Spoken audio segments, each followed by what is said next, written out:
మాండవ్య మహాముని తపస్సు చేసిన ప్రదేశం. భీముడి ఎత్తిన శిల తెలంగాణలోనే అతిపెద్ద స్టోన్ ఆర్చ్. రాష్ట్రకూటుల కాలం నుండి వెలుగుతున్న ఆలయం. జై శ్రీమన్నారాయణ. ఈరోజు మనం కూడవెల్లి వాగు ఒడ్డున గల భీముని మల్లారెడ్డిపేట గ్రామంలో గల ఆంజనేయ స్వామి వారి ఆలయానికి వచ్చాము. నిర్మాణ శైలిని బట్టి కళ్యాణి చాళుక్యుల కాలం నాటిదిగా కనిపిస్తుంది. ముఖమంటపం 2 అంతస్తులుగా కలిగిన ఈ దేవాలయంలో సీతారామాలయము, వెంకటేశ్వరాలయము, పక్కన శివాలయం ఉంది. ముందట క్షేత్రపాలకుడి గుడి ఉంది. ఇక్కడ భీముని మల్లారెడ్డిపేటలో ఆంజనేయ స్వామి వారి ఆలయం చాలా ప్రాముఖ్యత కాంచింది. ఇక్కడ బయట ఉన్న వాగు ఒడ్డున ఆది మానవుల నాటిని అంటే నవీన శిలాయుగానికి చెందిన గ్రూవ్స్ కూడా కనిపించాయి. పెట్రోగ్లైఫ్స్ అదైతే ఏం లేదు. న్యాచురల్ గా ఏర్పడిన పెద్ద రాక్ షెల్టర్ కూడా ఇక్కడ ఉంది. అవన్నీ విశేషాలు ఈ రోజు వీడియోలో మనం తెలుసుకుందాం రండి. అద్భుతమైన చరిత్ర మరిచిన ఈ గ్రామాన్ని మనం మళ్ళీ పూర్వవైభవం తీసుకుని వచ్చేలాగా అందరికీ ఈ వీడియోని షేర్ చేద్దాం. తప్పకుండా లైక్ చేయండి. ఇలాంటి మంచి అద్భుతమైన వీడియోల కోసం మళ్ళీ నా ఛానల్ని అయితే సబ్స్క్రైబ్ చేసుకోండి. Thank you. మల్లారెడ్డిపేట్ 4 కిలోమీటర్స్. మనం లింగన్నపల్లి నుంచి వెళ్తే శ్రీ వీరాంజనేయ స్వామి వారి దేవస్థానం భీముని మల్లారెడ్డిపేట ఇవాళ వెళ్తున్నాం. వావ్, మొత్తానికైతే ఈ అద్భుతమైన ఆలయం వద్దకి వచ్చేసాము. మాండవ్య నదిగా పిలుచుకునే కూడవెల్లి వాగు ఎత్తైన కొండపై గల ఈ ఆలయం చుట్టూ ప్రవహించడం వల్ల 2 వీలర్స్లో మాత్రమే ఆలయం వరకు వెళ్ళగలవు. కార్లు అయితే మనం ఇక్కడ ఈ వాగుకి ఇవతల ఒడ్డున నిలిపిన ఈ ఆంజనేయ స్వామి వారి విగ్రహం వద్దే నిలుపుకొని మనం అక్కడి వరకు వెళ్లాల్సి వస్తుంది. కొండ కోనల్లోంచి ఏడాది పొడవునా గలగలా పారే జలపాతాలు, రాక్ ఫార్మేషన్, చరిత్ర, ప్రకృతి ప్రేమికులకు ఈ ప్రదేశం ఎంతగానో నచ్చుతుంది. మరి ఆధ్యాత్మిక చింతన గల వారికి మరీ మరీ నచ్చుతుంది ఈ ప్రదేశం. ఇక్కడ భీముని మల్లారెడ్డిపేట గుడికి మొత్తం మైనింగ్ మాక్సిమం ఇక్కడి నుంచే చేసినట్టు కనిపిస్తుంది. ఇదంతా కొత్త సర్ఫేస్ లాగా కనిపిస్తుంది కదా. ఈ సర్ఫేస్ అయితే వాటర్ పోయిపోయి చాలా నున్నగా అయిపోయింది. ఇక్కడ ఆ కాలంలో మైనింగ్ చేసి అనడానికి గుర్తు కనిపిస్తుంది చూడండి. ఇక్కడ బాగా తొలి ఇట్లా చాలా దగ్గరలో ఉంది. తొలి అయితే అద్భుతంగా వాగైతే పోతుంది మనకు. వావ్, చూడండి చాలా బాగుంది. పీతలు కనిపిస్తున్నాయి కదా. ఏడాది పొడవునా పారే ఈ కూడవెల్లి వాగు ఆలయం వెనుక వైపు భాగాన 2గా చీలి ఆలయం చుట్టూ కవర్ చేస్తూ మళ్ళీ ఆలయం ముందు తిరిగి ఒక్కటిగా కలుస్తుంది. అలా గంగమ్మ నిరంతరం ఈ ఆలయ ప్రదక్షిణం చేయడం ఇక్కడి విశేషం. ఆలయానికి ఏ కాలంలో అయినా రావచ్చు, కానీ ఇక్కడ ప్రకృతిని కూడా ఆస్వాదించాలి అనుకునే వారికి, రోజంతా ఇక్కడ గడపాలి అనుకునే వారికి మాత్రం జూలై నుంచి జనవరి వరకు అనుకూలమైన కాలంగా చెప్పుకోవచ్చు. ఇది భీమశిల. ఇది మనకు వాటర్ ఫాల్, చిన్న వాటర్ ఫాల్. మనకి ఇక్కడ నిరంతరం ప్రవహించే నీటి వాగు ఇది.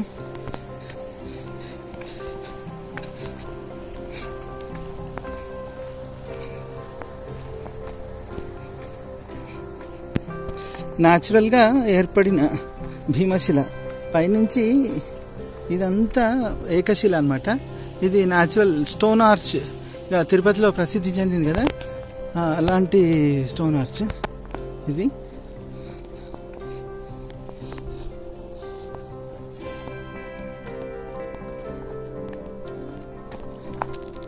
ఇది ఒక జియోలాజికల్ అద్భుతం అని చెప్పుకోవచ్చు మనం. వావ్,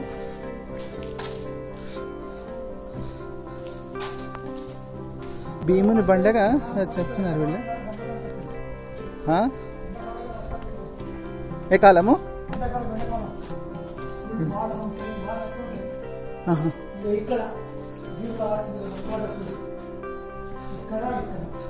ఓహో,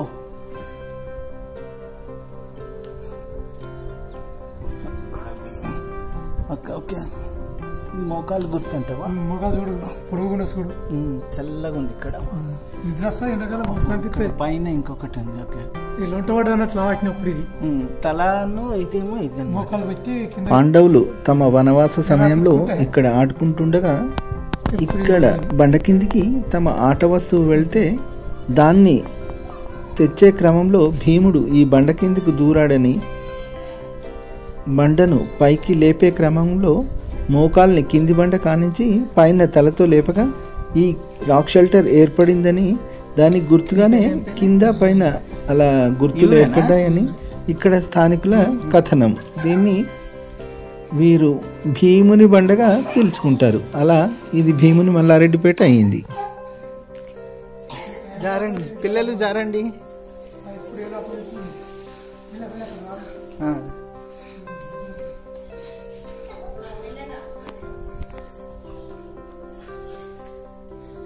ఈ కూడవెల్లి వాగు మాండవ్య నది ఒడ్డుకి మనకు ఇక్కడ ఈ బండ పక్కన ఇక్కడ సూర్యుడు చంద్రుడు ఇక్కడైతే దట్టంగా గీసి ఉంది క్లియర్గా. ఇక్కడ మనకు కనిపిస్తుంది చూడండి. ఇక్కడ ఉన్న ఈ బండల మధ్యలో నుంచి ప్రవహిస్తున్న ఈ మాండవ్య నది, అదే కూడవెల్లి వాగు, చాలా అద్భుతము. ఈ ఆలయం మనకు వెనక బ్యాక్గ్రౌండ్లో కనిపిస్తుంది అనుకుంటాను. ఈ ఆలయం చుట్టూరుగా నది అంటే రెండు పాయలుగా విడిపోయి చుట్టూరుగా ప్రవహిస్తూ ఉంటుంది. మొత్తం ఈ కొండ పగుళ్లలో నుంచి ఎక్కడి నుంచో దగ్గర నుంచి నీళ్ళైతే వస్తున్నాయి అన్నమాట. ఇది శివాలయంగా చెప్పారు అయ్యగారు. చూద్దాం రండి. ఇక్కడ శివాలయం దగ్గర ఇక్కడ ఆదిమానవుల గుర్తులు, స్టోన్ గ్రూవ్స్ ఉండాలి అని అంటారు. చూద్దాం, అవి కూడా వెతుకుదాము. ఓం నమ శివాయ, ఓం నమ శివాయ. ఇదైతే లేదు.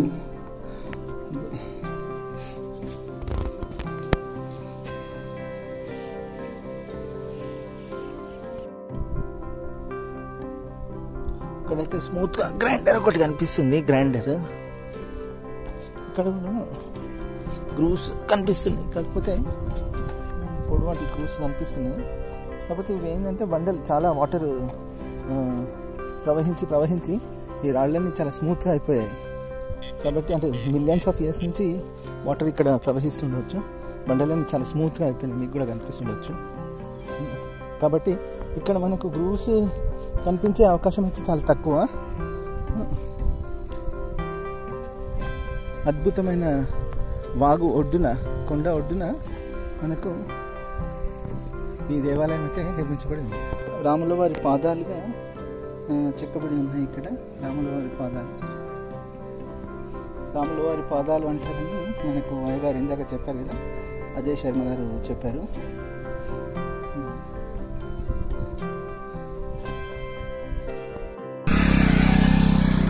ఇక్కడ వాగు ఒడ్డు ఉంది కదా, వాగు ఒడ్డు నుంచి ఇక్కడ ఇది న్యాచురల్ రాక్ షెల్టర్.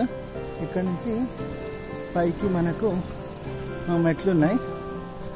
మెట్ల మార్గం గుండా ఆలయం పైకి అయితే వెళ్దాం రండి. ఫస్ట్ మొదటగా దర్శనం చేసుకున్నాం, ఆ తర్వాత మిగతా ప్రకృతిని ఆస్వాదిద్దాం. భీముని మల్లారెడ్డిపేట సీతారామాలయము మరియు వెంకటేశ్వర ఆలయ సముదాయాలకు ఎదురుగా ఇక్కడి క్షేత్రపాలకుడైన ఆంజనేయ స్వామి వారి ఆలయం ఉంది. ఇప్పుడు ఆలయ ముఖ మంటపాన్ని నూతనంగా నిర్మిస్తున్నారు. కాకపోతే ఆలయం మొత్తం సేమ్ మనకు ప్రధాన ఆలయం అంత పురాతనమైనదే. ముందట మనకు ద్వీప ప్రజల కోసం ఉద్దేశించబడిన స్తంభం ఒకటి కనిపిస్తుంది.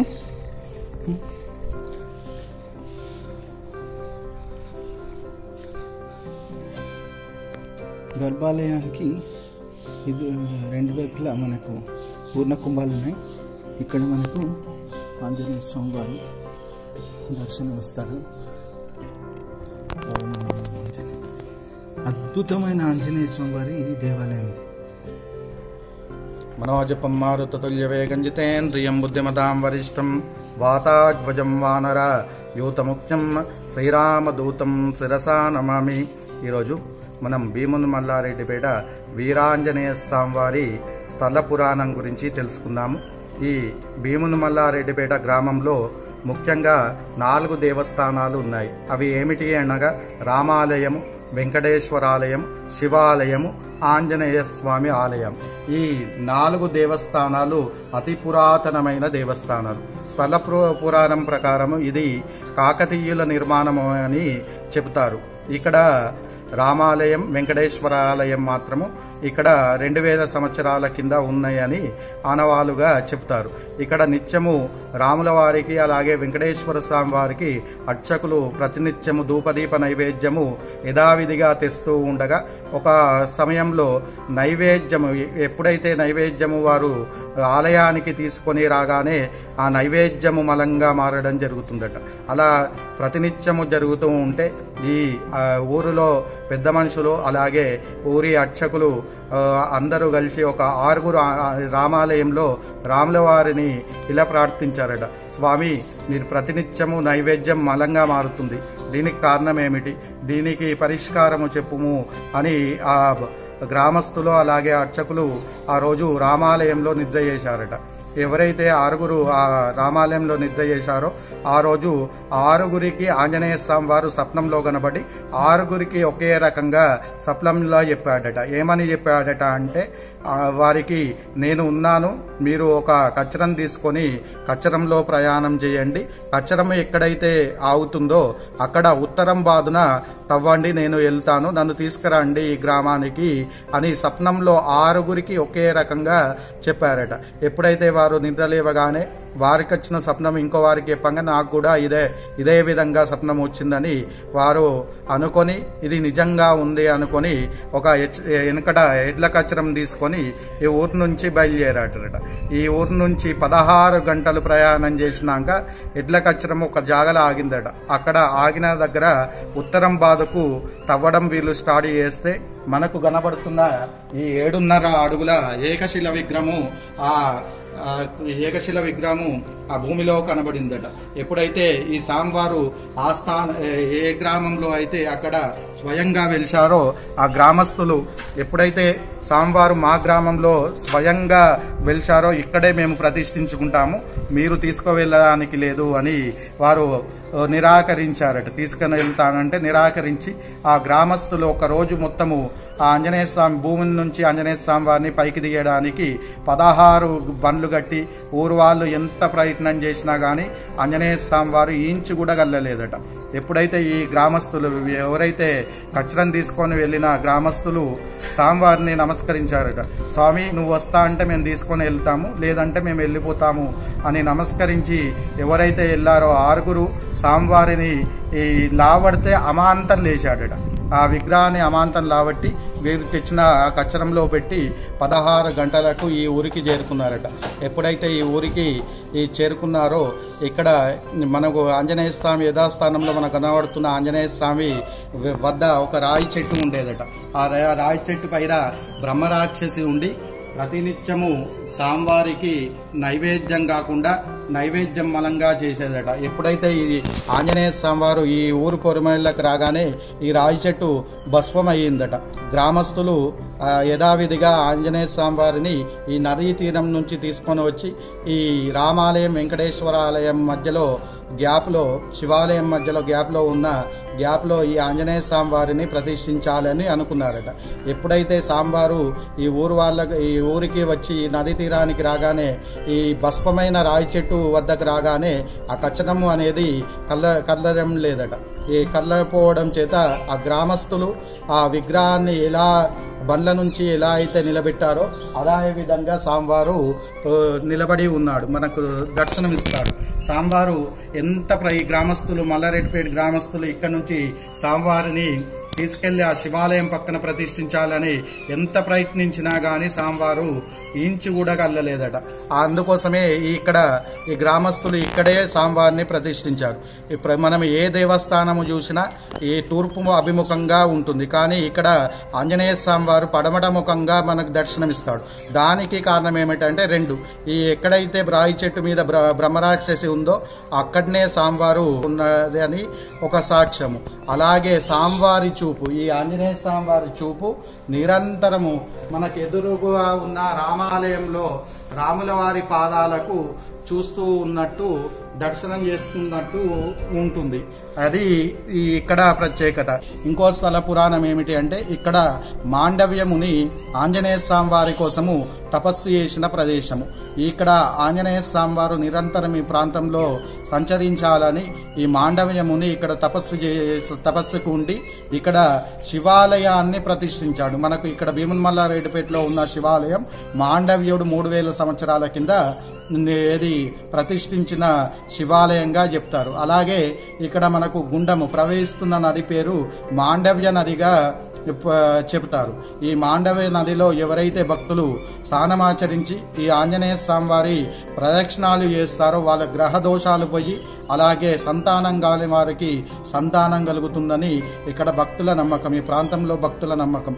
అలాగే ప్రతి ఈ మాఘమాసలో అమావాస్య రోజు ఇక్కడ అత్యంత వైభవపేతంగా జాతర నిర్వహించడం జరుగుతుంది. ఆ జాతరలో ఈ ప్రాంతంలో ఉన్న భక్తులు అందరూ ఈ గుండంలో మాండవ్య నదిలో స్నానమాచరించి ఆ రోజు ఆంజనేయ స్వామి వారి ప్రదక్షిణాలు చేస్తారు. వారి నమ్మకం ఏమిటి అంటే వారికి ఏమైనా గ్రహ దోషాలు ఉన్నా అలాగే ఆరోగ్య సమస్యలు ఉన్నా సంతానం కాకపోయినా వారు కూడా ఈ ఆంజనేయ స్వామి వారి ప్రదక్షిణాలు చేయడం వల్ల వారికి సంతానం కలుగుతుందని నమ్మకంతో ఈ ఆంజనేయ స్వామి వారి కృపా కటాక్షం కోసము ఎల్లప్పుడూ ఆ మాండవ్య నదిలో స్నానమాచరించి ఆంజనేయ స్వామి వారికి ప్రదక్షిణాలు చేస్తారు. ఇది ఈ భీమునిమల్లారెడ్డిపేట ఆంజనేయ స్వామి వారి స్థల పురాణం. జబలో శ్రీరామచంద్ర భగవానికి జై, పవనసుత హనుమానికి జై.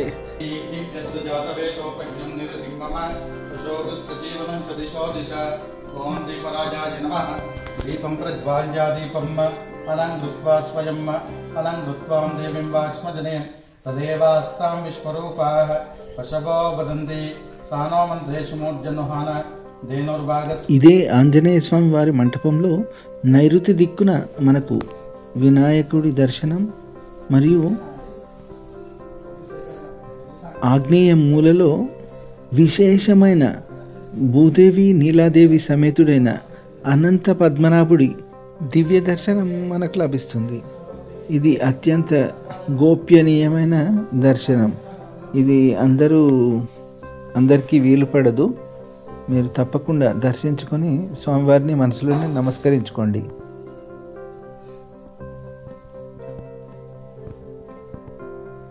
పదరే సఖియలార మీరు పదరే చూతాము సదయుడౌ రామునిపై పూల చెండ్లు వేతాము. పదరే సఖియలార మీరు పదరే చూతాము సదయుడౌ రామునిపై పూల చెండ్లు వేతాము.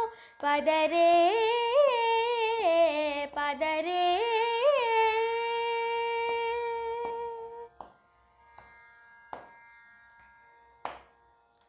వెలది రాముని పైన బంతి వేయు వేళను చిలుకలు కలకలమని చెలియ కూసెను. వెలది రాముని పైన బంతి వేయు వేళను చిలుకలు కలకలమని చెలియ కూసెను. భామామణి పైన బంతి రాముడేయగా కోమల పికములెల్ల గూయసాగెను. భామామణి పైన బంతి రాముడేయగా కోమల పికములెల్ల గూయసాగెను. పదరే సఖియలార మీరు పదరే చూతాము సదయుడౌ రామునిపై పూల చెండ్లు వేద్దాము. పదరే పదరే పదరే పదరే.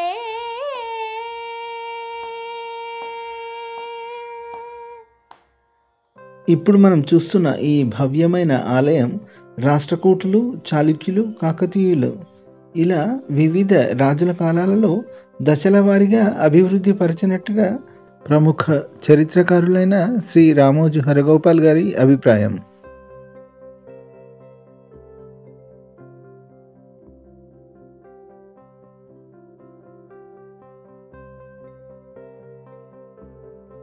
ఇది ఎంట్రన్స్లోకి రాగానే ఎడమ వైపుకి ఇక్కడ పైనకి వెళ్ళడానికి మెట్లు ఉన్నాయి. చాలా బాగున్నాయి, చార్మినార్ లాగా ఎత్తుకలేవు, చాలా కంఫర్ట్గా ఉన్నాయి మెట్లు. ఈ మెట్ల మార్గం గుండా మనం మొదటి అంతస్తుని మనం చేరుకోవచ్చు. వావ్,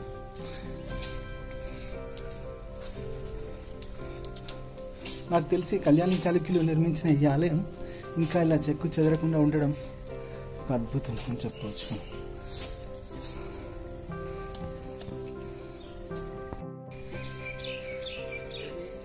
దుబ్బాక అయ్యగారు, ఇది ఏ వాగు? కూడెల్లి వాగు కదా. అంటే ఇక్కడ నర్మాలకు కొంచెం అదే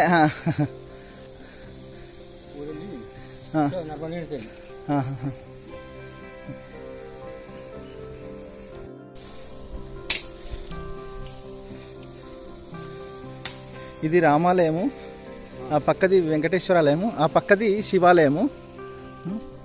అటు ఈ ఆలయానికి ముందున్నది క్షేత్రపాలకుడైన ఆంజనేయ స్వామి వారి దివ్యాలయం.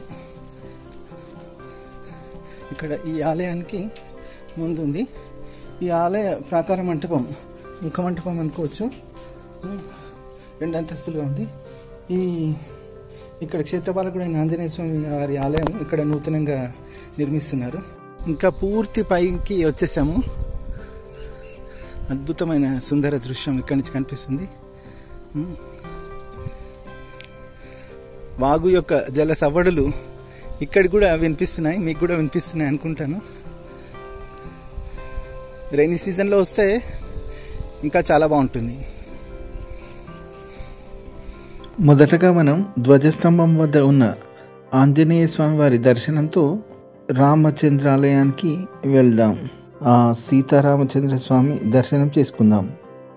మిగతా ఆలయాలకు భిన్నంగా నిరాయుధుడైన శ్రీరామచంద్రుడు సీతాదేవిని తన వామాంకంపై కూర్చోబెట్టుకొని సాయుధుడైన లక్ష్మణుడిని తన కుడివైపున నిలుపుకొని దర్శనమిస్తారు. ఇది అత్యంత అరుదైన దర్శనం.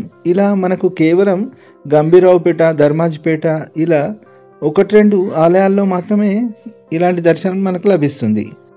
అంతరాలయ ప్రవేశ ద్వారానికి ఇరువైపులా ద్వారపాలకులు లలాట బింబంగా లక్ష్మీదేవిని ఇక్కడ మనం దర్శించుకోవచ్చు. శ్రీరామ రామ రామేతి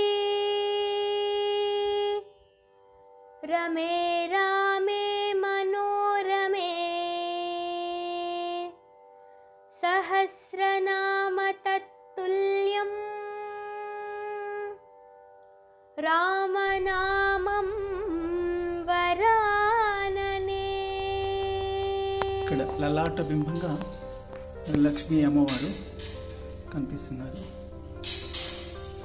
జై శ్రీమన్.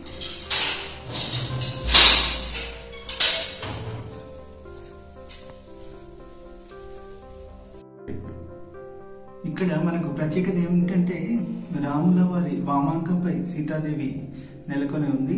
మనకు భద్రాద్రిలో సీతాదేవికి పక్కగా, అంటే సీతాదేవికి ఎడమ పక్కగా మనకు లక్ష్మణుల వారు ఉంటారు. ఇక్కడ రాముల వారికి కుడి పక్కగా మనకు లక్ష్మణుల వారు కనిపిస్తున్నారు. ఇదే ఇక్కడ ప్రత్యేకత. ఈ ఉత్సవమూర్తులు శటగోపు. ఇక్కడ చిన్ముద్రతో స్వామివారు దర్శనమిస్తున్నారు. ఇక్కడ ఆయుధాలేమీ లేకుండా ఇక్కడ రాముల వారు ఆయుధ రహితుడే, కేవలం లక్ష్మణుల వారికి ఆయుధాలున్నాయి, ఇక్కడ ఆయుధాలు లేవు.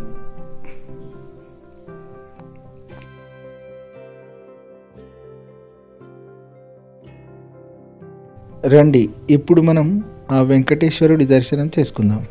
ఆ వెంకటేశ్వరుడి ఆలయం ముందు గరుత్మంతుడి దివ్య దర్శనం మనకు ధ్వజస్తంభం వద్ద లభిస్తుంది.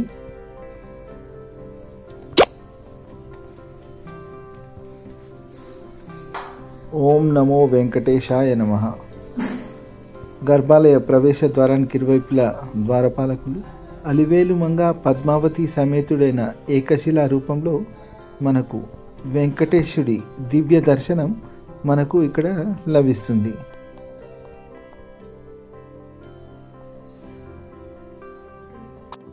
దేవస్థానంలో ప్రత్యేకత ఏమిటి అంటే ఈ అల్మేల్ మంగ పద్మావతి వారు ఈ సైడ్లకు ఏకశిల విగ్రహంగా కనబడుతుంది కాబట్టి మనకి ఇక్కడ సైడ్కి అమ్మవార్లు ఇద్దరు మనకు దర్శనమిస్తారు. ఈ ఒకటే రాతి మీద సాంవారు అలాగే అల్మేల్ పద్మావతి ఇద్దరు మనకు దర్శనమిస్తారు. ఇది ఏకశిల విగ్రహంగా పిలువబడుతుంది.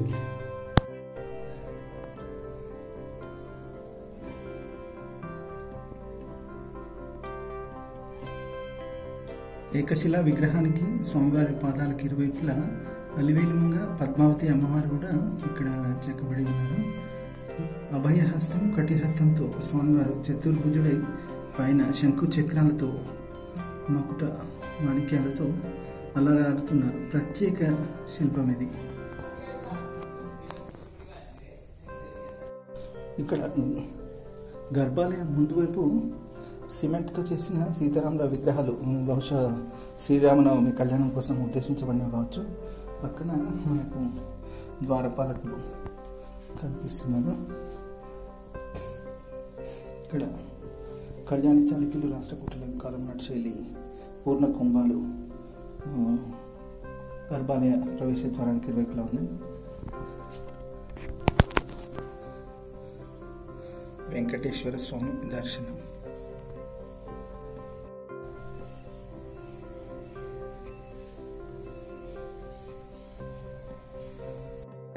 ఈ భీముని మల్లారెడ్డిపేట ఆలయంలో అక్కడ రాముల వారి ఆలయము పక్కన వెంకటేశ్వర ఆలయం ఉంది. ఇదే ప్రాకార మంటపంలో మనకు శివాలయంలో ఉండేటి పురాతన శివలింగం స్కందుడిది కుమారస్వామిది అద్భుతమైన శిల్పం, ఖండిత శిథిల శిల్పం ఒకటి మనకు కనిపిస్తుంది. ఇక్కడ కుమారస్వామి వారు షణ్ముఖ రూపంలో దర్శనమిస్తున్నారు. మనం లచ్చపేట రాజరాజేశ్వర స్వామి వారి ఆలయము, కూడవెల్లి ఆలయము మరియు షాద్నగర్ వెంకటేశ్వర ఆలయం పక్కన ఉన్న ఆలయంలో చూసిన దానికి భిన్నంగా ఇక్కడ 6 ముఖములతో మనకు కనిపిస్తున్నాడు. అద్భుతమైన శిథిల శిల్పం, షణ్ముఖ రూప శిల్పం ఇది.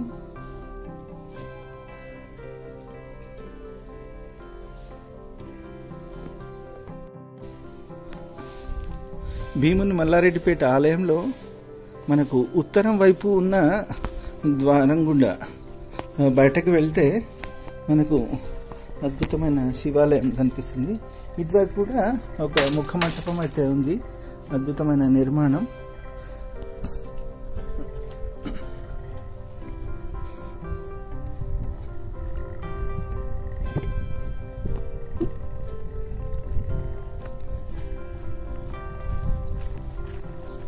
ఓం నమః శివాయ.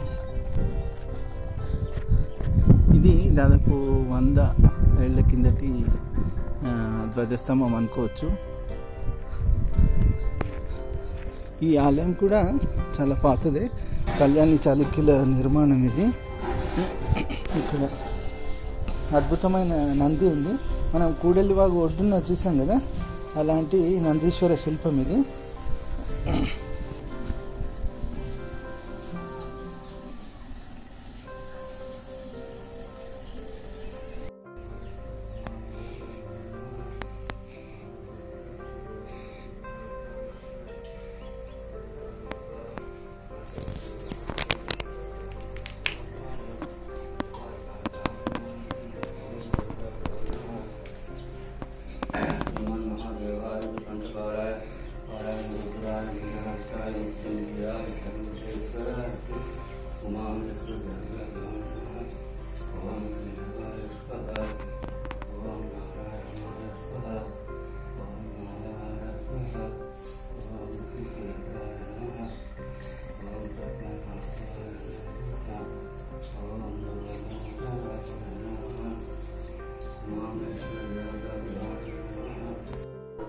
ఇదే శివాలయంలో మనకు వీరభద్రుడు, మాత భద్రకాళి దర్శనం కూడా లభిస్తుంది. ఇది వీరభద్రుడి దివ్య దర్శనం.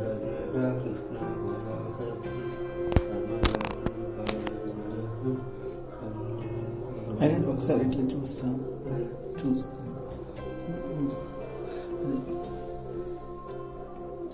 మూడు చేతులు, ఇక్కడ దక్షుడు, ఇక్కడ దక్షుడి భార్య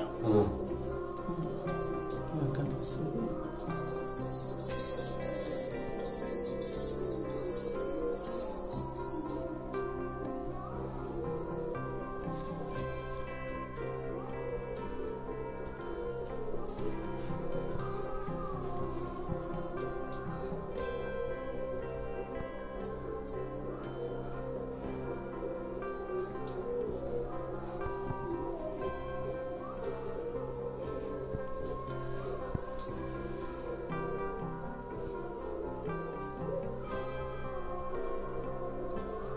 భద్రకాళి అమ్మవారు ఇక్కడ మనకు దర్శనమిస్తున్నారు. మాండవ్య మహాముని ప్రతిష్ఠించినట్లుగా చెబుతున్న దివ్య లింగమూర్తి దర్శనం.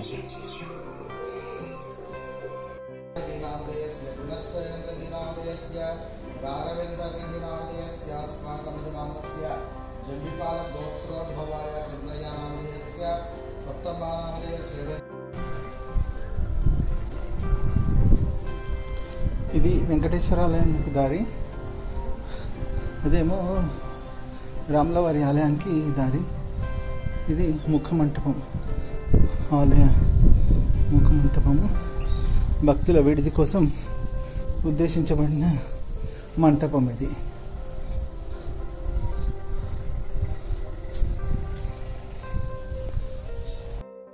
ఇవండి రాజన్న సిరిసిల్ల జిల్లా గంభీరావుపేట మండలంలోని భీములి మల్లారెడ్డిపేట గ్రామంలోని శ్రీ వీరాంజనేయ స్వామివారి ఆలయ సముదాయాల విశేషాలు. ఈ వీడియోని తప్పకుండా లైక్ చేయండి. 10 మందికి ఈ ఆలయం గురించి తెలిసేలా వీడియోని షేర్ చేయండి. మీ విలువైన అభిప్రాయాన్ని మాకు కామెంట్స్ రూపంలో తెలియజేయండి. మరిన్ని చారిత్రాత్మకమైన ఆలయాల గురించి మా ఛానల్ని సబ్స్క్రైబ్ చేసుకోండి. ఈ ఆలయ పరిసర ప్రాంతాల్లో బలగం సినిమా కొంతమేర షూటింగ్ జరిగింది. ఆ విశేషాలు మీకు తెలిస్తే కామెంట్ రూపంలో మాకు తెలియజేయండి. Thanks for watching. పునర్దర్శన ప్రాప్తిరస్తు.